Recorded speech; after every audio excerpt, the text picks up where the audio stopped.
9वें अध्याय में हमने जाना कि इस सृष्टि की उत्पत्ति का क्या कारण है और सकाम और निष्काम उपासना का क्या फल होता है। आप सभी को मेरा नमस्कार। मैं हूं मंजू शर्मा। मेरे चैनल डिवाइन वे पर आप सभी का स्वागत है।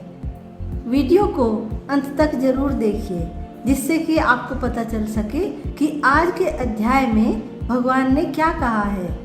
आज हम बात करेंगे 10वें अध्याय विभूति योग के बारे में। इसमें कुल 42 श्लोक हैं। अध्याय में अर्जुन भगवान श्री कृष्ण से पूछ रहे हैं कि भगवान आपका ऐश्वर्य और आपका वैभव क्या है, वह हमें बताइए। आइए जानने की कोशिश करते हैं कि अर्जुन के इस प्रश्न का भगवान कृष्ण ने क्या उत्तर दिया। भगवान श्री कृष्ण ने कहा कि हे महाबाहो, और भी मेरे कल्याणकारक वचन सुनो।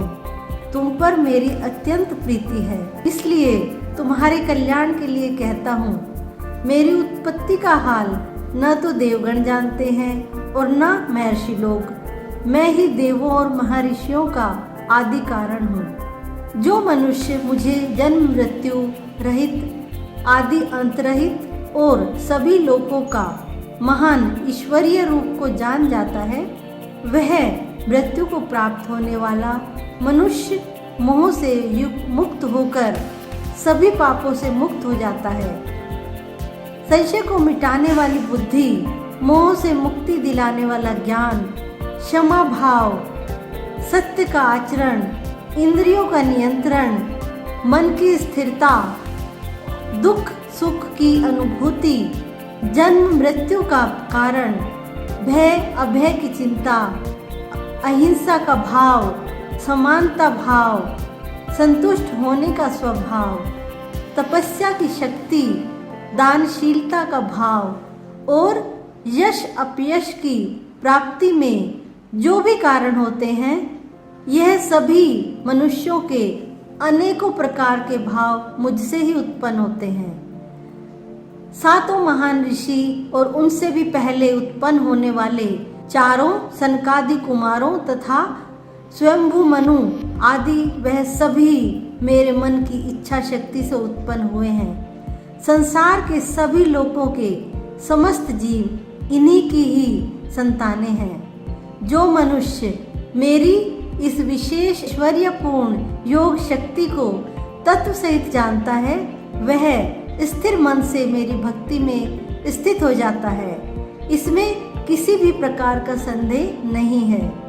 अर्जुन ने कहा, हे कृष्ण, आप परमेश्वर हैं, आप परब्रह्म हैं, आप परम आश्रयदाता हैं, आप परम शुद्ध चेतना हैं, आप शाश्वत पुरुष हैं, आप दिव्य हैं, आप अजन्मा हैं, आप समस्त देवताओं के भी आदि देव और आप ही सर्वत्र व्याप्त हैं। हे केशव, जो यह सब कुछ आप मुझे बता रहे हैं, उसे मैं पूर्ण सत्य रूप से स्वीकार करता हूँ। आपके स्वरूप को न तो देवतागण और न ही असुरगण जान सकते हैं। हे पुरुषोत्तम, हे संपूर्ण ब्रह्मांड के स्वामी, हे समस्त देवताओं के देव, हे समस्त प्राणियों को उत्पन्न करने वाले, हे सभी प्राणियों के ईश्वर, एकमात्र आप ही अपने आप को जानते हैं, या फिर वह ही जान पाता है जिसकी अंतरात्मा में प्रकट होकर आप अपना ज्ञान कराते हैं। हे कृष्ण, कृपा करके आप अपने उस अलौकिक ऐश्वर्यपूर्ण स्वरूप को विस्तार से कहिए, जिसे कहने में केवल आप ही समर्थ हैं। जिन ऐश्वर्यों द्वारा आप इन सभी लोकों में व्याप्त होकर स्थित हैं। हे योगेश्वर, मैं किस प्रकार आपका निरंतर चिंतन करके आपको जान सकता हूँ, और मैं आपके ईश्वरीय स्वरूप का किन किन भावों से स्मरण करूँ।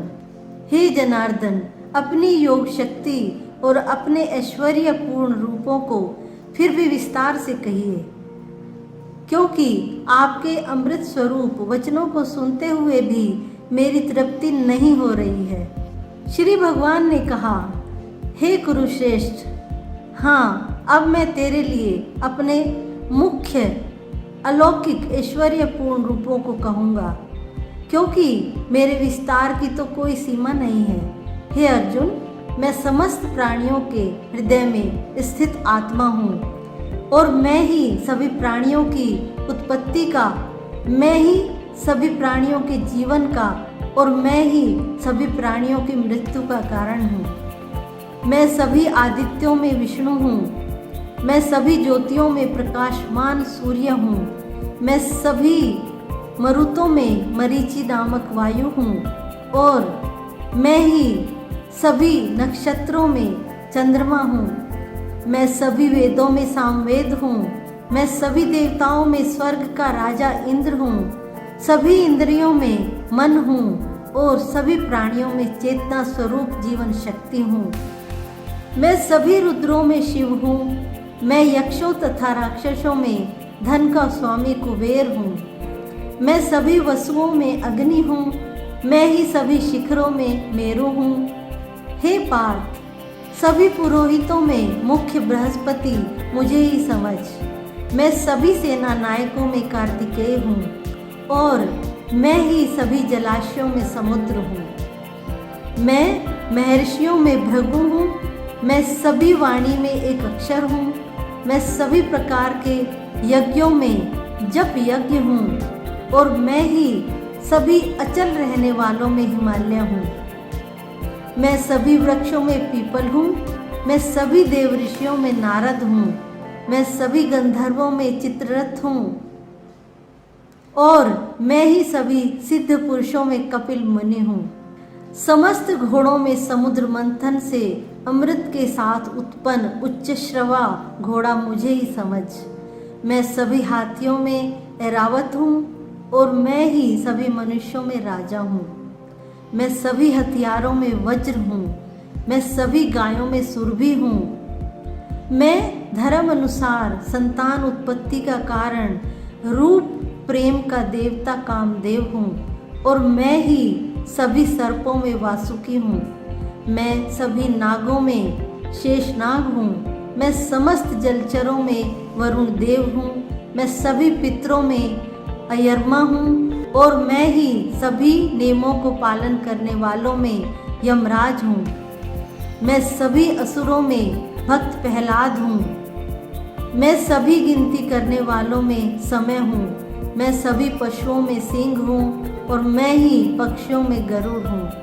मैं समस्त पवित्र करने वालों में वायु हूँ। मैं सभी शस्त्र धारण करने वालों में राम हूँ।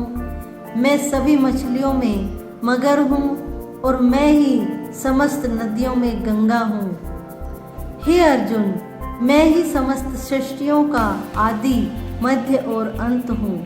मैं सभी विद्याओं में ब्रह्म विद्या हूँ और मैं ही सभी तर्क करने वालों में निर्णायक सत्य हूँ। मैं सभी अक्षरों में ओंकार हूँ। मैं ही सभी समासों में द्वंद्व हूँ। मैं कभी न समाप्त होने वाला समय हूँ और मैं ही सभी को धारण करने वाला विराट स्वरूप हूँ। मैं ही सभी को नष्ट करने वाली मृत्यु हूँ। मैं ही भविष्य में सभी को उत्पन्न करने वाली सृष्टि हूँ। स्त्रियों वाले गुणों में कीर्ति, सौंदर्य वाणी में मधुरता, स्मरण शक्ति, बुद्धि धारण और क्षमा भी मैं ही हूँ।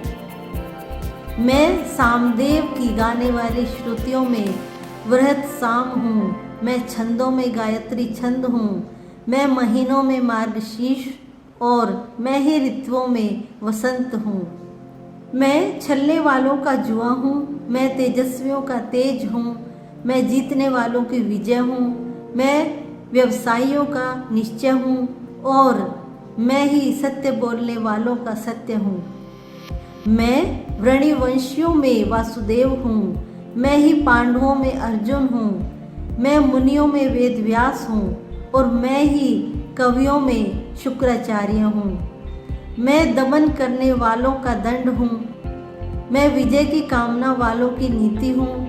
मैं रहस्य रखने वालों का मौन हूँ और मैं ही ज्ञानियों का ज्ञान हूँ। हे अर्जुन, वह बीज भी मैं ही हूँ जिसके कारण सभी प्राणियों की उत्पत्ति होती है, क्योंकि संसार में कोई भी ऐसा चर या अचर प्राणी नहीं है जो मेरे बिना अलग रह सके। हे परंतप अर्जुन, मेरी लौकिक और अलौकिक ऐश्वर्यपूर्ण रूपों का अंत नहीं है। मैंने अपने इन ऐश्वर्य का वर्णन तो तेरे लिए संक्षिप्त रूप में कहा है। जो ऐश्वर्य युक्त, कांति युक्त और शक्ति युक्त वस्तुएं हैं, उनको तू मेरे तेज के अंश से ही उत्पन्न हुआ समझ। किंतु हे अर्जुन, तुझे इस प्रकार सारे ज्ञान को विस्तार से जानने की आवश्यकता ही क्या है? मैं तो अपने एक अंश मात्र से इस संपूर्ण ब्रह्मांड को धारण करके सर्वत्र स्थित रहता हूँ। 10वां अध्याय यहीं समाप्त होता है। उम्मीद करती हूँ वीडियो पसंद आई होगी। वीडियो के बारे में आप अपने विचार कमेंट बॉक्स में ज़रूर दें। धन्यवाद।